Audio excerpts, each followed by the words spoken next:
రాజకీయాల గురించి ప్రస్తావించడం అనేది చాలా సంవత్సరాల తర్వాత మళ్ళీ ఇదిగో ఇప్పుడే జరుగుతుంది. దానికి ప్రధానమైన కారణం తమ్ముడు పవన్ కళ్యాణ్, అలాగే చంద్రబాబు నాయుడు గారు తెలుగుదేశం నుంచి, బీజేపీ నాయకత్వం వీళ్ళందరూ ఒక కూటమిగా ఏర్పడ్డారు. అది చాలా సంతోషం, మంచి పరిణామం.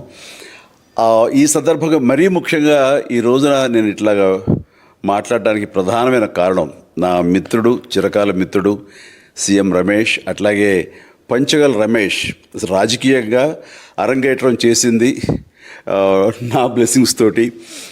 అది తను.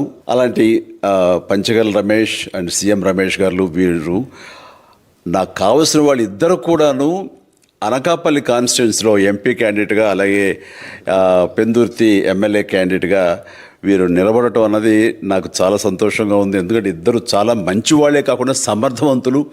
ఇలాంటి వాళ్ళు అలాంటి కాన్స్టిట్యున్సీకి, దాని అభివృద్ధికి ఎంతగానో దోహదపడతారు అనే నమ్మకం నాకు చాలా ప్రగాఢంగా ఉంది.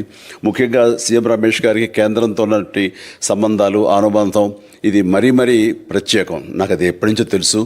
వారి గురించి నేను వింటూనే ఉన్నాను, చూస్తూనే ఉన్నాను. అండ్ ముఖ్యంగా ఆ కాన్స్టిట్యున్సీ, అనకాపల్లి కాన్స్టిట్యున్సీ అభివృద్ధికి ఈయన పరిచయాలు, కేంద్రంతో ఈయనకున్న సత్సంబంధాలు ఎంతో ఉపయోగపడతాయి. తద్వారా రమేష్ అలాగే మిగతా ఎమ్మెల్యేలు అందరూ కూడా ఎవరైతే అభివృద్ధి చేయాలి ఆయా ఎమ్మెల్యే నియోజకవర్గాలు అనుకున్నారో అవన్నీ కూడా సజావుగా సాగిపోతాయంటానికి దాని వెనకాల సీఎం గారి కృషి డెఫినెట్గా ఉంటుందంటే ఎలాంటి సందేహం లేదు.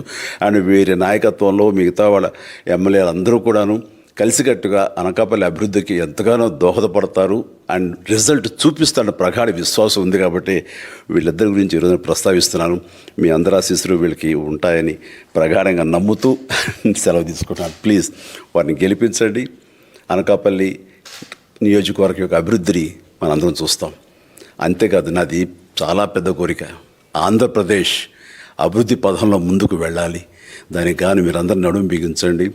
మీరందరూ కూడాను ఇలాంటి వారికి ఓటు వేసి మీరు గెలిపించి అన్ని రకాలుగాను మీ యొక్క ఆశీస్సులు వీళ్ళకు ఉన్నాయి అన్న భావాన్ని మా అందరికీ, ఆ నమ్మకాన్ని మాకు కలిగించండి.